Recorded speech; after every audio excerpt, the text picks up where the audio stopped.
I'm going to take it that you've clicked on this video because you actually want to get serious about taking your health in your own hands and healing your anxiety and stress through food.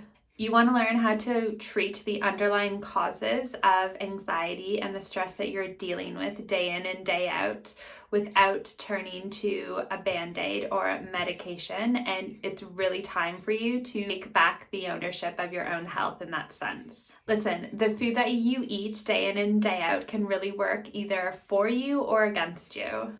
You can either completely heal and calm your anxiety and your stress and your depression, or you can go the complete opposite way and be hurting your mood and have it affect you quite negatively, and you most likely won't even realize that you're doing this. Make sure that you stay until the very end of the video because you need to know each and every bit of food that you need to slap out of your hand immediately if you are serious about curing your anxiety and getting rid of your day-to-day stress. So listen up.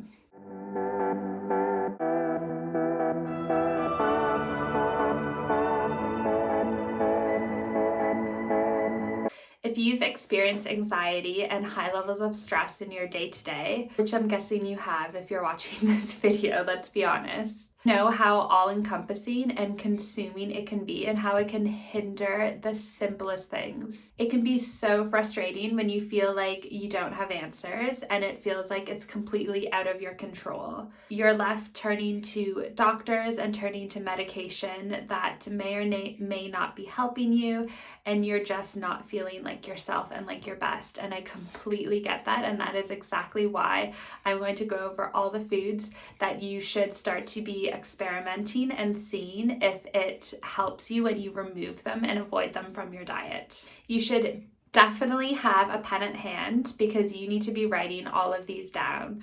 I want you to bear in mind that you do not necessarily, once I go through all of them and you have the list there for you, starting tomorrow, not touch each and every one. I very much want you, like I said, to take your health in your own hands. So I want you to experiment and see if it helps. Eliminate each group and each item that I'm going to go through one at a time and see how much your mood actually improves. Because there's nothing worse than eliminating all this crap from your diet and then realizing that it's not necessarily making you better and you can function quite well with it. So we don't want you to be there. We want you to only be eliminating what will actually heal you, what will actually heal your gut and all your hormones in your body. So listen up, because here we go.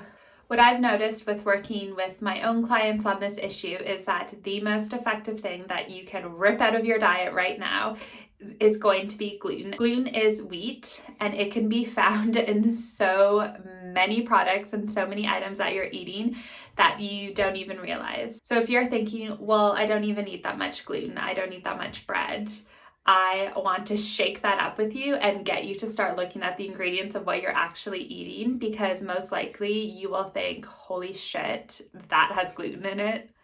This has nothing to do with weight loss. Gluten has definitely gotten a rep around the block in recent years about eliminating gluten in order to lose weight and achieve aesthetic goals. This has nothing to do with that. Why we want to eliminate gluten is because gluten causes inflammation, chronic digestive issues, and even can be quite harmful and painful for those with high intolerances to it, which, by the way, almost every single human has an intolerance to gluten and to wheat to some extent. There's actually been a lot of hype and a lot of studies that have been done recently that directly link gluten to psychological disorders and mental health issues. So if you want to get serious about alleviating your anxiety and stress, I would definitely start with gluten. Next up are empty foods. As a nutritionist, empty foods are my nemesis. This just essentially means foods with zero squat nutritional value and that do nothing for your body and your body can't process them even. If you've watched part 1 of this series about anxiety, which I will link right here, you know that the gut is your second brain, and if your gut is all out of whack, then you are not producing the right hormones, the right serotonin to properly stabilize your mood and to feel happy as fuck. You don't want to mess with the microbiome in your gut ultimately, and eating empty foods does just that. So when I say empty foods, I'm very much speaking about diet drinks, sweetener, alcohol, and anything else that is all chemicals and nothing real at the end of the day. So look at those ingredients. If you're looking to cure your anxiety and your stress through food, the next thing that I would absolutely recommend that you start avoiding are all those bad, nasty, gross fats, okay? What do I mean? I mean trans fat and hydrogenated oils. High consumption in these bad fats has been directly linked to depression. These bad fats have been manufactured artificially, so your body has no idea what to do with them, and then it's completely thrown out of whack. It's going to be the medical way that we say that, thrown out of whack. The easiest thing that you can do with this is to start avoiding all of these oils immediately. So it's all the vegetable oils. So that is sunflower, canola, and soy. And you should only be using olive oil or coconut oil. And watch out for trans fat in lots of packaged things. It will be quite clearly identified if you look at the ingredients list. Next is processed food. I talked about this in the first video about relieving your anxiety, but I will mention it again. You should not be eating processed food on the regular if you want to get serious about getting rid of your stress and your anxiety. Think anything packaged, anything that comes in a box that has 5 or more ingredients should absolutely start to make an exit in your diet. The next one usually gets quite a lot of gasps when I mention it to clients, but it's dairy. But hear me out on this one, okay? Dairy causes inflammation in the body and the brain. The majority of adults do have lactose intolerance and can't stomach correctly dairy, but they don't realize it and continue to eat it and continue to inflame their body without even realizing it, and yet they are suffering from it. Dairy is one of the major causes as well to brain fog and fatigue. So if you suffer from mommy brain, as we like to call it, then I very much challenge you to look at your dairy consumption and see what you can be taking out. Eliminating dairy is one of the more difficult foods to avoid, absolutely. So I do want you to be going down the steps and eliminating everything else that I'm talking about in this list first and foremost, and then start to tackle dairy.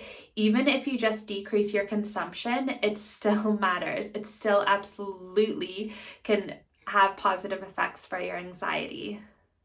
Avoiding dairy when you can and eating a diet low in dairy can have insanely good results as well for your energy levels, your concentration, and ultimately your waistline, which I know that isn't what we're talking about here, but let's be real, I am all about taking moms from burnt out to knockout. It is a good perk as well. And lastly, caffeine. Caffeine affects your central nervous system like crazy. I mean, it completely jolts it up, right? When you have that first caffeine in the morning, and then there'll be a very natural crash right after. Caffeine has you constantly reaching for more, constantly going for those peaks and then those drops, which is not good for stabilizing your mood. And stabilizing your mood is ultimately what we're trying to achieve if you want to get a hold of your anxiety and your stress. If you quit caffeine, it will be the best thing that you will ever do. Trust me on that one. Do it gradually.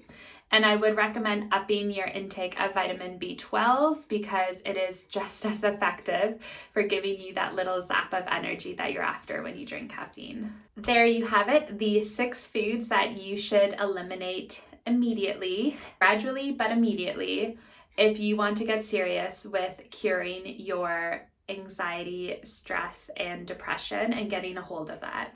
So like I said at the very beginning of the video, I made the list in an order, so very much follow the order that I said in terms of taking out each item one by one and not overwhelming yourself in the process. If you'd like more advice on how to actually do this, let me know in the comment section below. I'm so happy to speak with you directly or to create more videos for you if you find this helpful.